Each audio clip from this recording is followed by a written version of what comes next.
rennosti luontevasti keskittyä. Sehän lähtee sieltä ylävartalosta se, että ne kädet pystyy olla hiljaa. Jos se ylävartalo heiluu koko ajan, niin ne kädetkin heiluu koko ajan. Että rauhoittaa, rentouttaa ylävartalo. Ei keinuta lantioon. Keskittyy rauhassa, suoristaa hevosen. Eikä ensimmäisenä keskity sahaamaan. Hyvältä näyttää, Hanna.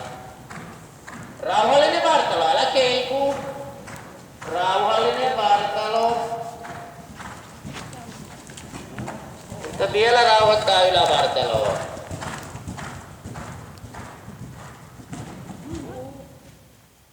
Vähän puskee.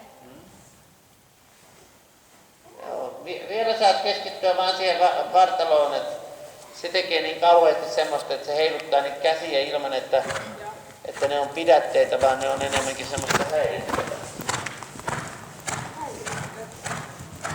Rauhallinen vartalo. Kenen kamera? Käytä vaan sitä alapohjetta siellä esteen edessä. Ja sä et pohjetta käyttää, kunhan rauhoitat sen vartaloon. No niin, ja nyt se on nähty jo. Kenen kamera? Hannan. Hyvä. Jee, kyllä se on nähty nyt. Nyt hypätään yli. Vartalo keinuu, keinuu, keinuu, keinuu. Kädet liikkuu. Kyynärpäät liikkuu edestakaisin. Vartalo keinuu, vartalo keinuu. No ja nyt sun täytyy käyttää sitten sitä, että minkälainen hyppy sulla on. 1, 2, 3, 4, 5. Sinne jäi matkoille. Joo.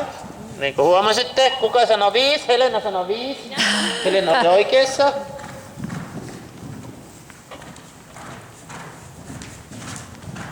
Huomaa ylävartalo, kädet.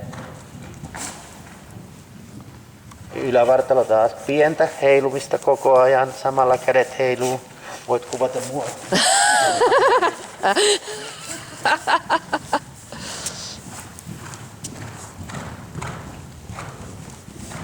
Sitten tullaan kohpini. Kohpini. Kohpini.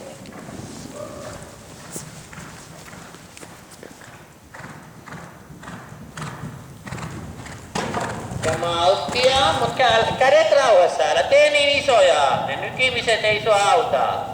Hyvä.